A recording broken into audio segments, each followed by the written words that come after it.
Have you ever wondered what really happens to the soul of someone you love when their body is cremated? This question haunts thousands of families every day. What if I told you there's an answer that could completely change your perspective on death and what comes after?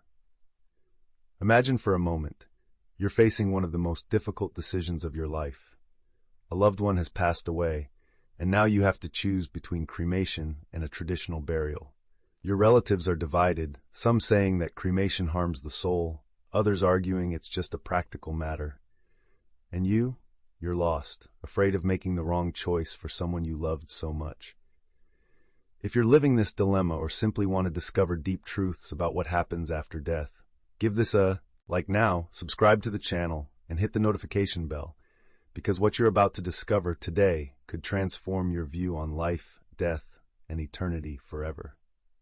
In Brazil, over 60% of families have opted for cremation in the last 5 years, but the vast majority still carry doubts, fears, and even guilt about this choice. What if I told you that there is age-old knowledge, revealed through one of the most respected psychics in history, that can resolve all these anxieties once and for all? Get ready for a journey that goes far beyond appearances, where we'll discover together truths that can free you from unnecessary guilt and bring peace to your heart. Because death isn't the end, it's just the beginning of something much bigger than we imagine. Who was Edgar Cayce, and why did his revelations about death revolutionize the spiritual understanding of millions of people around the world? Born in 1877, Edgar Cayce became known as the Sleeping Prophet, a simple man who, in a trance-like state, had access to information impossible to obtain through conventional means. For over 40 years, Cayce gave more than 14,000 documented psychic readings, answering questions about health, spirituality, reincarnation, and the mysteries of life after death. What's most impressive is that his medical guidance, given without any formal training, was later confirmed by modern science in specific cases. But here's what really sets Edgar Cayce apart from other psychics. His information was meticulously recorded by stenographers, creating a massive archive that still exists today at the Association for Research and Enlightenment in Virginia. Doctors, scientists, and researchers from renowned universities have studied his cases for decades. When desperate families came to Cayce with questions about cremation, he would enter his characteristic trance state lying on a couch, seemingly asleep, but connected to a source of knowledge that transcended his waking consciousness. And what he revealed about cremation was so surprising that it forever changed the way we understand the separation of body and soul. Why am I telling you this? Because the answers you're so desperately looking for didn't come from theories or speculation.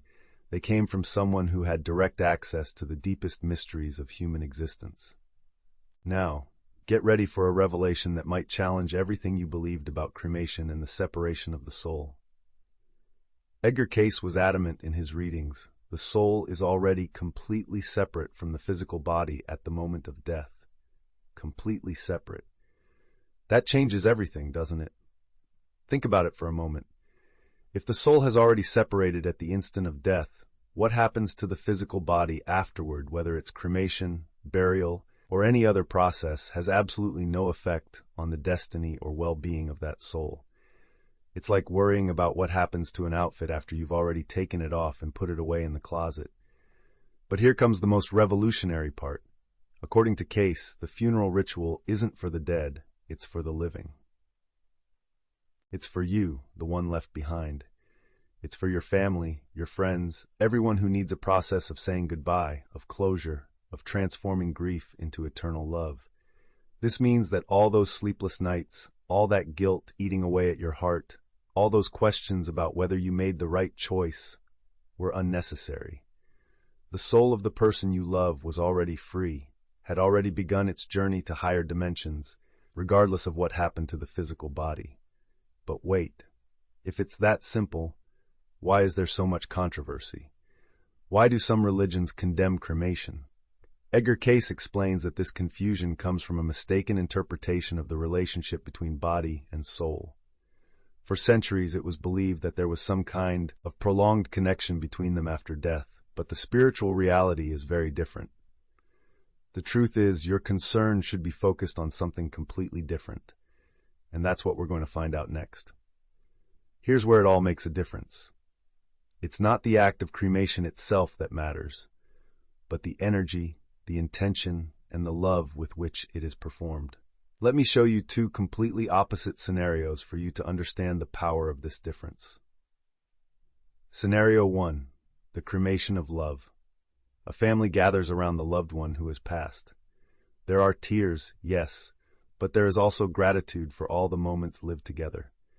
They choose cremation because they know it was that person's wish, or because they feel it's the most respectful way to honor their memory. Throughout the process, they send thoughts of love, prayers of protection, words of affection. The atmosphere is one of celebrating life, not despairing over death. In this case, Edgar Cayce revealed that the loving energy created by the family acts as a protective and uplifting force, which eases the soul's transition to higher planes. It's as if you were creating a bridge of light for that soul to cross with more ease and serenity. Scenario 2. The cremation of fear. A divided family, full of guilt, riddled with conflicts over the decision. Some members believe they are harming the soul of the deceased. The environment is tense, charged with negative energy, fear, and regret. The cremation takes place amidst arguments, tears of guilt, and a feeling that they are making an irreparable mistake. Here is the crucial difference. It's not the cremation that creates problems. It's the energy of fear, guilt, and conflict that can hinder the soul's transition process. It's like the difference between saying goodbye to someone at the airport with a loving hug or with a terrible fight. The plane will take off either way, but the energy of the farewell leaves a mark. Do you see now why your intention and your emotional state are infinitely more important than the method chosen? Edgar Cayce revealed something extraordinary about what happens in the moments after death.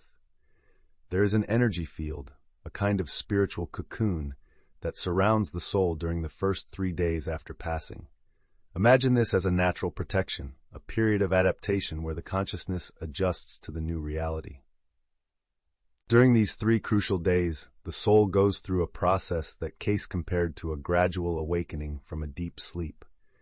It's not a physical awakening, but a spiritual one, where the consciousness gradually understands that it has left the material plane and is transitioning to higher dimensions. It is a period of orientation, where spiritual guides assist in this transition. Now here is the fundamental point. This energy field does not depend on the integrity of the physical body to exist. It's as if it were a sphere of light belonging to the soul itself, completely independent of matter. Therefore, whether the body is cremated on the first day, the 3rd day, or a week later, this transition process happens normally. Cayce explained that during these 3 days, the soul might even visit beloved places and people, not in a haunting way, but as a natural part of the farewell process. Many people report vivid dreams or feelings of the loved one's presence in these first few days, and now you understand why. The most comforting thing is to know that this adaptation period is overseen by beings of light, spiritual guides who assist each soul on its journey. It's like having expert companions on a trip to an unknown country. No one is lost or abandoned in this process. So if you had the cremation on the first day after death, know that this did not interrupt or harm this sacred period of transition. The soul continues its natural process of adaptation, protected by its own energy field and supported by beings of light. Let me share with you real cases that Edgar Cayce handled, which will touch your heart and clear up your final doubts. The first case I want to tell you about is of a desperate mother who sought Cayce's help in 1923. She had lost her 12-year-old son in an accident and, pressured by circumstances, opted for cremation. Weeks later, she was tormented by nightmares and the feeling that she had harmed her son's soul. During the reading, Cayce went into a trance and brought a message directly from the boy. The child communicated through Cayce that he was fine, that his mother's love had created a golden bridge that eased his passing, and that cremation had actually been a quicker liberation from earthly ties. He asked his mother to stop blaming herself, because her guilt was creating a negative energy that made it difficult for them to communicate. Contrast this with another case. a man who cremated his father against the deceased's expressed wishes. The father had specifically asked to be buried, but due to financial and family issues, the son chose cremation. During the reading with Cayce, it was revealed that it wasn't the cremation itself that was causing a disturbance, but the disrespect for the father's wish. The solution? The son needed to perform a ritual of asking for forgiveness, explaining the circumstances that led him to that decision, and reaffirming his love and respect. Cayce guided a specific ceremony where the son could communicate spiritually with his father, clarify the circumstances, and receive forgiveness. But perhaps the most touching case is that of a wife who cremated her husband, following his exact wishes. During the reading, Cayce revealed that the husband's spirit was present, radiating gratitude for the loving way she had handled the entire process. He had chosen cremation because he wanted her to be quickly freed from the sight of the physical body and to focus on the happy memories they built together. These cases clearly show that the determining factor was never the method, but always the love, respect, and intention behind the decision.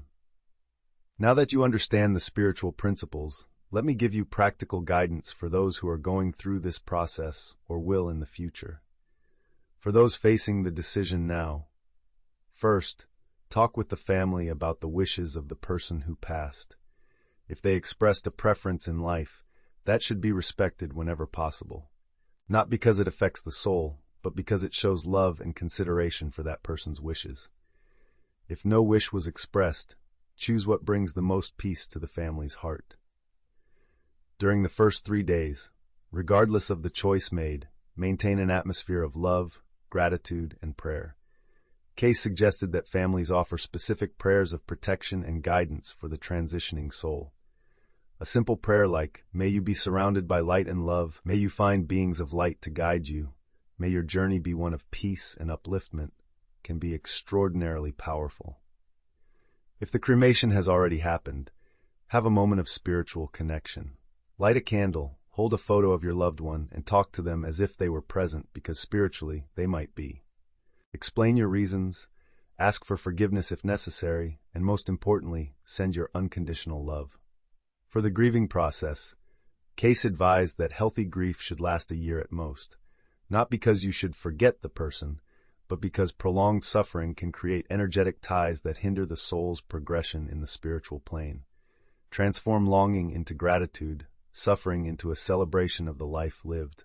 Release ritual. If you feel guilt or regret, perform this ritual. Write a letter to the person who passed, explaining your feelings, asking for forgiveness if needed, and reaffirming your love. Then burn the letter, visualizing that your words are reaching them through the smoke that rises to the heavens. Remember, the most important thing is not the ritual itself, but the sincerity of the heart with which it is performed. If you're watching this video and your heart is heavy with guilt because you've already chosen cremation, stop right now and take a deep breath. I'm going to tell you something that could change your life today. You haven't harmed anyone. You haven't made an irreparable mistake. And most importantly, it's never too late to establish a loving connection with those who have passed on. Edgar Cayce handled hundreds of cases of people tormented by post-cremation guilt. And do you know what the consistent message from the spiritual planes was? That the excessive guilt of the living was creating more energetic disturbance than any funeral ritual ever could. Imagine that. Your own guilt might be more detrimental than the supposed wrong choice you made. There's one specific case that deeply marked me. A woman sought Cayce's help 3 years after cremating her mother. She had developed severe depression, constant nightmares, and a feeling that she had condemned her mother's soul.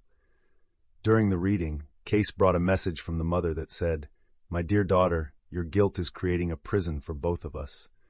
I am free and at peace, but you are trapped in a cage of remorse that you built yourself." The mother guided through Cayce for the daughter to perform a specific ritual of forgiveness, not to be forgiven by the mother, but to forgive herself. Because here is a truth that can free you now. Evolved souls who have passed on don't carry grudges or judgment about earthly decisions.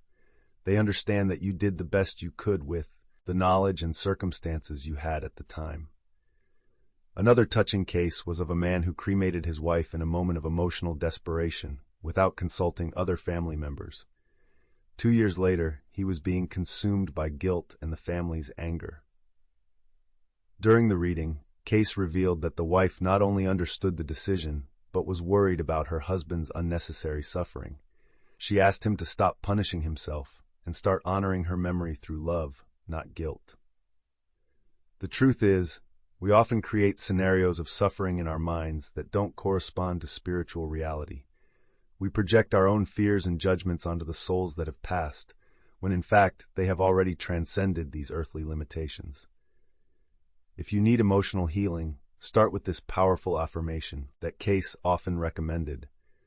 I did the best I could with the love I had in my heart. If there was an error, it was an error of knowledge, not of intention. I ask for forgiveness, and I open myself to receive and send unconditional love. Emotional healing also comes from understanding that prolonged grief can become a form of spiritual selfishness. When we cling to suffering, we are, to some extent, trying to keep the person tied to our earthly feelings when they need our loving release to continue their evolutionary journey. Cayce taught a powerful exercise to transform guilt into love. Every time the feeling of remorse arises, stop immediately and send a thought of gratitude to the person who has passed.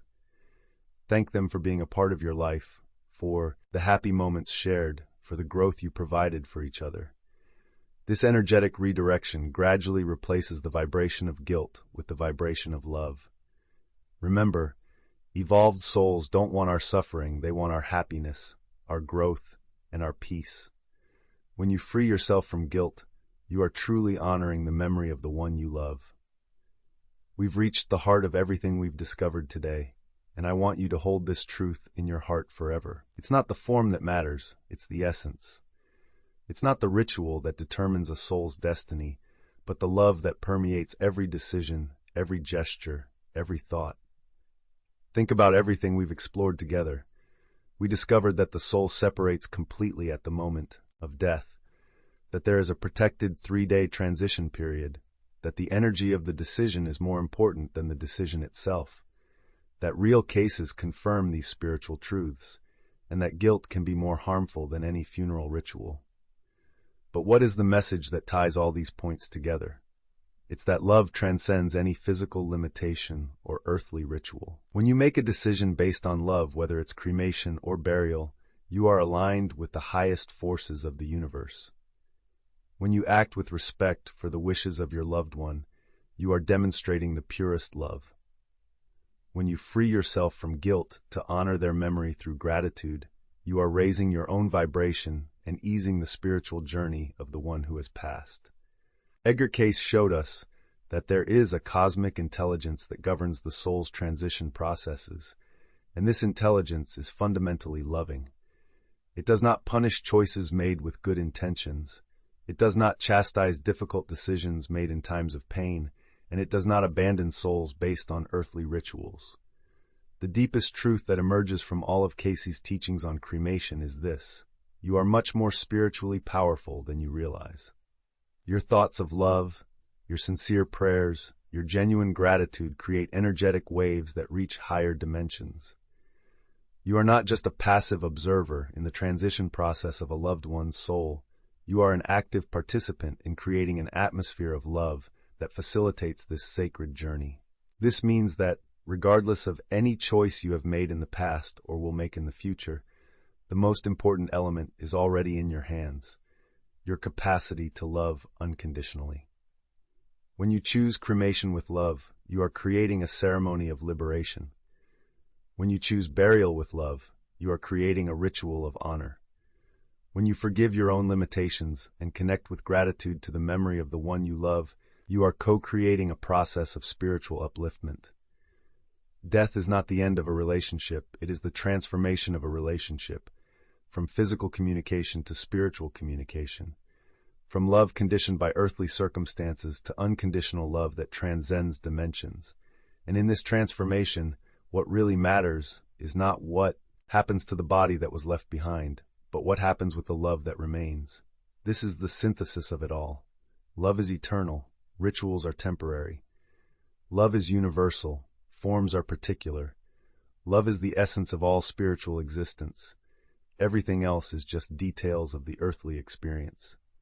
Now I want to ask a question directly to you, who have followed this journey to the end.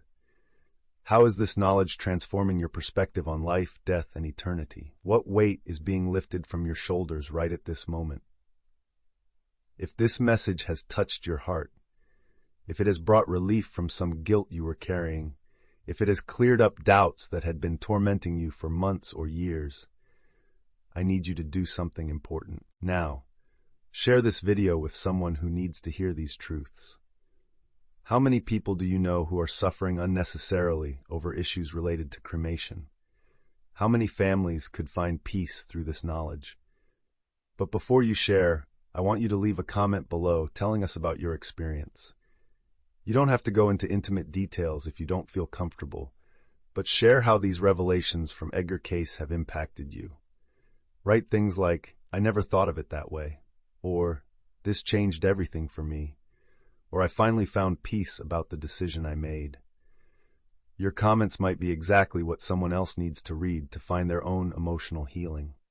If you have a personal story related to this topic, whether it's overcoming guilt, signs received after a cremation, or peace found through forgiveness, please share it with us. This isn't just a community of viewers, it's a spiritual family where we support each other on the journey of understanding the mysteries of life and death.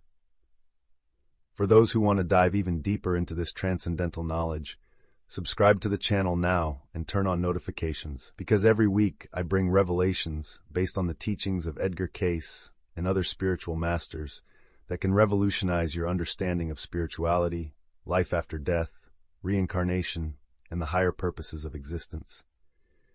And if you feel that this knowledge needs to reach as many people as possible, help this video grow by leaving your like.